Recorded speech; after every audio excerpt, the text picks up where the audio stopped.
दोस्तों, आधार supervisor exam को लेकर के हमने जो सीरीज स्टार्ट की थी उस सीरीज की ये 5वीं वीडियो है। इससे पहले इस सीरीज की 4 वीडियो मैं ऑलरेडी अपने चैनल पर अपलोड कर चुका हूँ। पहली वीडियो में मैंने आपको बताया था कि आधार सुपरवाइजर एग्ज़ाम क्या होता है, ये एग्ज़ाम आपको क्यों देना होता है, आधार सुपरवाइजर सर्टिफिकेट का यूज़ क्या होता है। और दूसरी वीडियो में मैंने आपको बताया था कि आधार सुपरवाइजर एग्ज़ाम के लिए रजिस्ट्रेशन आपको कैसे करना है, रजिस्ट्रेशन करने के लिए कौन कौन से डॉक्यूमेंट की ज़रूरत पड़ती है। इनफैक्ट उस वीडियो में मैंने आपको कंप्लीट रजिस्ट्रेशन करके भी दिखाया था। और तीसरी और चौथी वीडियो में मैंने आपको बताया था कि ऑथराइजेशन लेटर क्या होता है, ये लेटर आप कहाँ से और कैसे ले सकते हैं। तो उसी सीरीज की आज ये 5वीं और शायद आखिरी वीडियो हो सकती है, क्योंकि आज की इस वीडियो में मैं आपके जितने भी डाउट है, जैसे कि आधार सुपरवाइजर एग्ज़ाम में टोटल कितने क्वेश्चन पूछे जाते हैं, आधार सुपरवाइजर एग्ज़ाम को पास करने के लिए आपको कितने नंबर लाने होते हैं, और अगर आप इस एग्ज़ाम में फेल हो जाते हैं तो इस एग्ज़ाम को आप टोटल कितनी बार दे सकते हैं, या फिर आप री एग्ज़ाम कैसे दे सकते हैं। और सबसे इंपॉर्टेंट सवाल जिसके लिए आप सभी के मेरे पास में भर भर के कमेंट और मैसेज आए हैं वो ये है कि आधार सुपरवाइजर एग्ज़ाम के लिए जो पीडीएफ होता है उस पीडीएफ को आप कैसे और कहां से डाउनलोड कर सकते हैं, वो भी बिल्कुल फ्री में। तो आज की इस वीडियो में मैं आपको इन सभी सवालों के जवाब एकदम डिटेल से देने वाला हूं। लेकिन अगर इस वीडियो को देखने से पहले आपने वो पिछली 4 वीडियो नहीं देखी है तो सबसे पहले जाइए उन 4 वीडियो को देखिए। चारों वीडियो के लिंक आपको डिस्क्रिप्शन में मिल जाएंगे। तो अगर आप एक सीएससी वीएलई है, या फिर आप फ्यूचर में आधार सुपरवाइजर का एग्ज़ाम देना चाहते हैं, या फिर आप फ्यूचर में आधार सेंटर ओपन करना चाहते हैं, तो ये वीडियो आपको एंड तक देखनी है, बीच में स्किप नहीं करना है। तो चलिए वीडियो शुरू करते हैं। तो भाई ये बताने से पहले कि आधार सुपरवाइजर एग्ज़ाम का जो पीडीएफ है वो पीडीएफ आप कैसे और कहाँ से डाउनलोड कर सकते हैं, उससे पहले आप सभी के जो बेसिक सवाल है, जैसे कि आधार सुपरवाइजर एग्ज़ाम में टोटल कितने क्वेश्चन पूछे जाते हैं, एग्ज़ाम टोटल कितने नंबर का होता है, एग्ज़ाम को पास करने के लिए हमें कितने नंबर लाने होते हैं, एग्ज़ाम को पास करने के लिए हमें टोटल कितना टाइम दिया जाता है, और इस एग्ज़ाम को देने के लिए हमें टोटल कितनी फ़ीस पे करनी होगी, और अगर हम एग्ज़ाम में पहली बार में फ़ेल हो जाते हैं तो क्या हम दोबारा से री एग्ज़ाम दे सकते हैं, और अगर हम री एग्ज़ाम दे सकते हैं तो री एग्ज़ाम के लिए हमें कितनी फ़ीस पे करनी होगी, और इस एग्ज़ाम को पास करने के लिए हमें टोटल कितने अटैम्प्ट मिलते हैं, यानी कि कितनी बार में हम इस एग्ज़ाम को पास कर सकते हैं। तो सबसे पहले हम इन बेसिक सवालों के जवाब ढूंढ लेते हैं, उसके बाद हम पीडीएफ के बारे में आगे बात करेंगे। तो भाई ये पता करने के लिए कि आधार सुपरवाइजर एग्ज़ाम में टोटल कितने क्वेश्चन पूछे जाते हैं, या फिर ये एग्ज़ाम टोटल कितने नंबर का होता है, या फिर एग्ज़ाम को पास करने के लिए आपको कितने नंबर लाने होंगे, इन सभी सवालों के जवाब देने के लिए मैंने आधार सुपरवाइजर एग्ज़ाम का जो ऑफिशियल नोटिफिकेशन है, जिसको 1 जनवरी 2022 में पब्लिक किया गया था, इसको मैंने यहाँ पे ओपन कर लिया है और ये बिल्कुल लेटेस्ट नोटिफिकेशन है। तो सबसे पहले हम टाइमिंग के बारे में देख लेते हैं कि एग्ज़ाम को पास करने के लिए हमें टोटल कितना टाइम दिया जाता है। तो यहाँ पे आप देख सकते हैं the duration of the test is 120 minute, the total marks of the exam is 100, यानी कि इस एग्ज़ाम को पास करने के लिए आपको 120 मिनट का टाइम दिया जाएगा, और ये जो एग्ज़ाम है ये टोटल 100 नंबर का होगा। अब बात कर लेते हैं कि एग्ज़ाम को पास करने के लिए आपको इसमें कितने नंबर लाने होंगे, यानी कि 100 में से कितने नंबर लाने होंगे। तो यहाँ पे आप देख सकते हैं एनी कैंडिडेट स्कोरिंग 55 और more marks shall get certified as ECMP operator cum supervisor. तो यहाँ पे बताया गया है कि एग्ज़ाम अगर आपको आधार सुपरवाइज़र का सर्टिफिकेट लेना है तो आपको 100 में से 55 नंबर यहाँ पे आपको लाने होंगे। अगर आप 55 नंबर ले आते हैं तो आपको ECMP का जो ऑपरेटर कम सुपरवाइज़र सर्टिफिकेट होता है वो आपको मिल जाएगा। अब यहाँ पे नीचे अगली जो लाइन है उसको आपको बहुत ध्यान से देखना है। Candidate scoring less than 55 marks shall be declare fail and such candidate will have to apply for retest and have to write the test again, यानी कि अगर आप 55 से कम नंबर लाते हैं तो आप फेल डिक्लेयर कर दिए जाओगे, यानी कि आप इस एग्ज़ाम में फेल हो जाओगे और उसके बाद आपको दोबारा से ये एग्ज़ाम देना होगा। तो यहाँ से एक चीज़ तो क्लियर है कि एग्ज़ाम को पास करने के लिए आपको टोटल 55 नंबर लाने होंगे 100 में से, और अगर इनकेस आप नहीं ला पाते हैं तो आप इस एग्ज़ाम में फेल हो जाते हैं।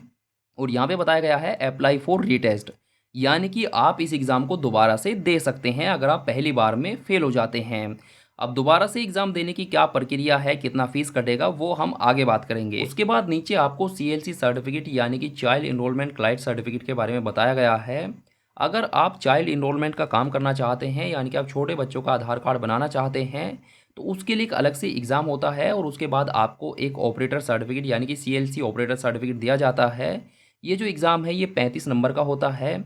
इस एग्ज़ाम को पास करने के लिए आपको 50 मिनट का टाइम दिया जाता है, यानी कि 50 मिनट का एग्ज़ाम होता है। आपको 35 में से 19 नंबर लाने होते हैं। अगर आप 19 नंबर ले आते हैं तो आपको CLC का ऑपरेटर सर्टिफिकेट मिल जाता है और उसके बाद आप छोटे बच्चों का आधार कार्ड वगैरह बना सकते हैं। तो आप सभी के एग्ज़ाम को लेकर के या फिर टाइमिंग को लेकर के जितने भी सवाल थे वो सभी क्लियर हो गए होंगे। अब हम बात कर लेते हैं कि इस एग्ज़ाम को देने के लिए आपके पास में क्या क्वालिफ़िकेशन होनी चाहिए और इस एग्ज़ाम को देने के लिए आपको टोटल कितनी फ़ीस पे करनी होगी, और अगर आप एग्ज़ाम में फ़ेल हो जाते हैं तो फ़ेल होने के बाद री एग्ज़ाम देने के लिए आपको अलग से कितनी फ़ीस देनी होगी। तो उसके लिए आपको क्या करना है, आपको UIDAI की इस ऑफिशियल वेबसाइट पर आ जाना है। इस वेबसाइट का लिंक मैं आपको वीडियो के डिस्क्रिप्शन में दे दूंगा, उस पर क्लिक करके आप इस वेबसाइट पर आ सकते हैं। वेबसाइट पर आने के बाद आपको नीचे आना है और यहाँ पे आपको इंपॉर्टेंट नोट्स का एक ऑप्शन मिलेगा, यहाँ पे आपको एक पैराग्राफ मिलेगा। तो सबसे पहले हम बात कर लेते हैं क्वालिफिकेशन के बारे में। तो क्वालिफिकेशन के बारे में यहाँ पे डिटेल से डिस्कस किया गया है। यहाँ पे आप देख सकते हैं the minimum qualification for operator supervisor और CLC operator certificate is 12th pass only. इसका मतलब ये है कि अगर आप आधार सुपरवाइजर एग्ज़ाम या फिर CLC एग्ज़ाम देना चाहते हैं तो आपके पास में मिनिमम क्वालिफिकेशन 12th पास होनी चाहिए। लेकिन दोस्तों यहाँ पे एक अलग से लाइन को ऐड किया गया है, इसको आपको बहुत ध्यान से समझना है। यहाँ पे बताया गया है in case of anganwadi Asha workers the minimum qualification for CLC operator certificate is 10th पास। यानी कि अगर आप आंगनवाड़ी वर्कर है या फिर आप आशा वर्कर है, आप सभी को पता होगा आपके गांव शहर में भी आंगनवाड़ी या फिर आशा वर्कर होंगी, और अगर आप चाइल्ड इनरोलमेंट का काम करना चाहते हैं यानी कि आप छोटे बच्चों का आधार कार्ड वगैरह बनाना चाहते हैं तो उसके लिए आपके पास में 10th पास मिनिमम क्वालिफिकेशन होनी चाहिए। यहाँ पे 12th पास की कोई भी ज़रूरत नहीं है।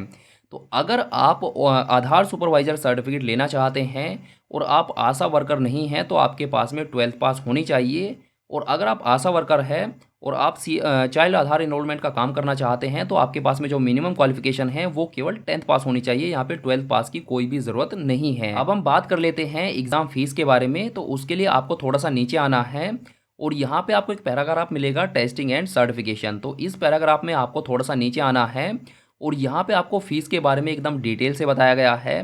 यहाँ पे आप देख सकते हैं a test fees of ₹470 including GST।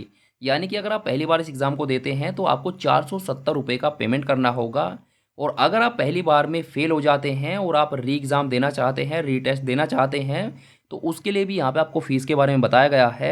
यहाँ पे आप देख सकते हैं री टेस्ट फीस ₹235 इंक्लूडिंग GST, यानी कि आपको 235 रुपये का दोबारा से पेमेंट करना होगा और आप दोबारा से इस एग्ज़ाम को दे सकते हैं। अब दोस्तों यहाँ पे मैं आपको एक चीज़ क्लियर कर दूँ कि इस एग्ज़ाम को आप पूरी लाइफ में केवल 2 बार दे सकते हैं। अगर आप पहली बार में फेल हो जाते हैं तो दोबारा से आप 235 रुपये का पेमेंट करके इस एग्ज़ाम को दे सकते हैं, और अगर आप दोनों बार में फेल हो जाते हैं तो फिर आप इस एग्ज़ाम को लाइफ में कभी भी नहीं दे पाएंगे। 2 ही चांस यानी कि 2 ही अटेम्प्ट आपको इस एग्ज़ाम को पास करने के लिए दिए जाते हैं। तो दोस्तों आशा करता हूँ कि आप सभी के जो बेसिक सवाल थे या फिर आप सभी के जो डाउट थे वो सभी क्लियर हो गए होंगे, और इन सभी वेबसाइट के जो लिंक है वो मैं वीडियो के डिस्क्रिप्शन में दे दूंगा, तो उन पर क्लिक करके आप खुद से वेबसाइट पर आके डिटेल्स को पढ़ सकते हैं। अब हम बात कर लेते हैं PDF के बारे में कि आप आधार सुपरवाइज़र एग्ज़ाम का जो PDF है वो आप कैसे और कहां से डाउनलोड कर सकते हैं। तो भाई PDF को डाउनलोड करने के लिए आपको ज़्यादा मेहनत नहीं करनी है। आपको क्या करना है, आपको वीडियो के डिस्क्रिप्शन में जाना है, वहाँ पे PDF को डाउनलोड करने के आपको 2 लिंक मिलेंगे, एक हिंदी और एक इंग्लिश। तो इन दोनों लैंग्वेज में से आपको जिस भी लैंग्वेज में PDF की ज़रूरत है उस लिंक पर क्लिक करके आपको PDF को डाउनलोड कर लेना है। आपको इंग्लिश में भी PDF मिल जाएगा और हिंदी में भी PDF मिल जाएगा। और ये जो PDF है ये ऑफिशियल PDF है जो आधार मतलब UIDAI की तरफ से बनाया गया है। लेकिन ये जो PDF है ये 2019 का PDF है। लेकिन 2019 देख के यहाँ पे आपको घबराना नहीं है, क्योंकि ज़्यादातर एग्ज़ाम में जो क्वेश्चन आते हैं वो इसी PDF से क्वेश्चन पूछे जाते हैं।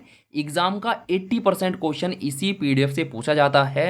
अगर आप इस PDF को ध्यान से पढ़ लेते हैं, अच्छे से याद कर लेते हैं, तो आपका जो एग्ज़ाम है वो 100% इसी PDF से पास हो जाएगा। आपको अलग से कुछ भी पढ़ने की ज़रूरत नहीं पड़ेगी।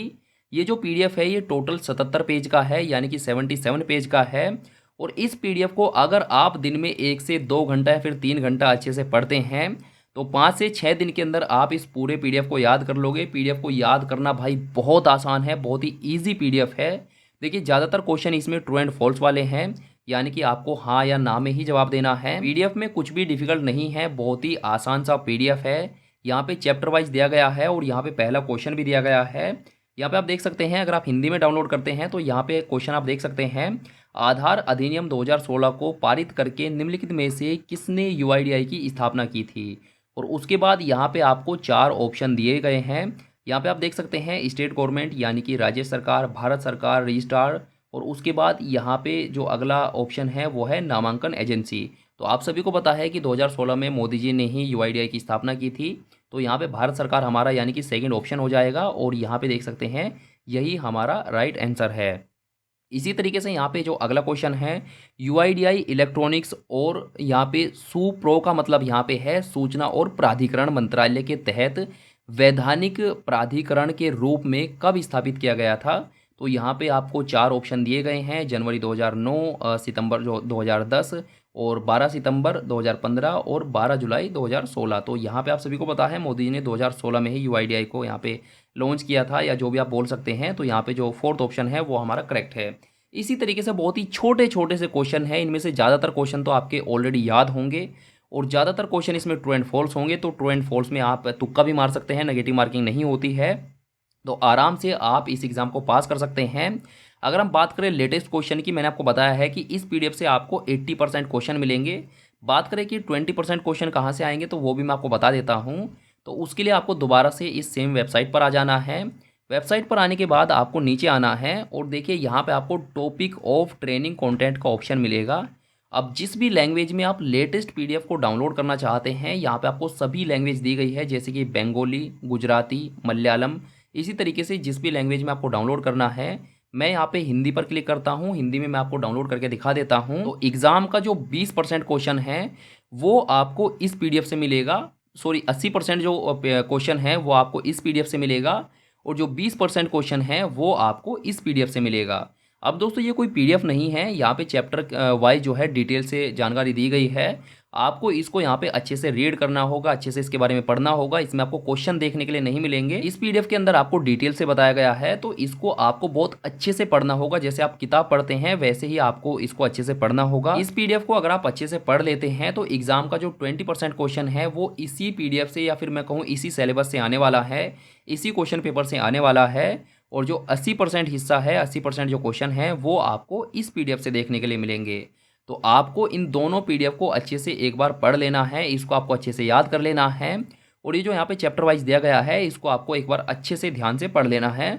आप आराम से अपने एग्ज़ाम को पास कर सकते हैं भाई। बहुत ही आसान क्वेश्चन आते हैं, बहुत ही आसान एग्ज़ाम होता है। हालांकि एग्ज़ाम में हर बार क्वेश्चन चेंज होके आते हैं, तो लेकिन जो एग्ज़ाम में क्वेश्चन है वो इसी पीडीएफ से आपसे पूछे जाते हैं। 77 पेज का पीडीएफ है, इसमें आपको काफ़ी सारे क्वेश्चन दिए गए हैं। इसी में से ही 80% एग्ज़ाम में क्वेश्चन रखे जाते हैं।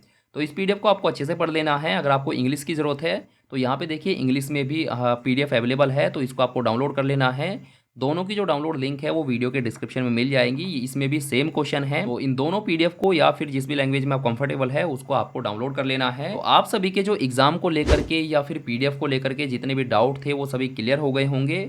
अब आपको आराम से अपने एग्जाम की तैयारी करनी है और अपने एग्जाम को क्रैक करना है। तो दोस्तों उम्मीद करता हूँ कि ये वीडियो आपको काफ़ी पसंद आई होगी और आप सभी के जितने भी डाउट थे, जितने भी सवाल थे, और जो सबसे इंपॉर्टेंट सवाल था कि भाई इस एग्ज़ाम के लिए पीडीएफ हमें कहाँ से मिलेगा, उम्मीद करता हूँ कि सभी सवालों के जवाब आपको मिल गए होंगे। अगर अभी भी आपके मन में कोई डाउट है, कोई सवाल है, तो आप मुझे कमेंट कर देना। अगर वीडियो सच में पसंद आई हो तो वीडियो को लाइक कर देना, शेयर कर देना। और अगर आप चैनल पर नए हैं, सब्सक्राइब नहीं किया है तो घंटा बजा के करना। फेसबुक पर वीडियो देख रहे हैं तो पेज को लाइक और फॉलो ज़रूर कर देना।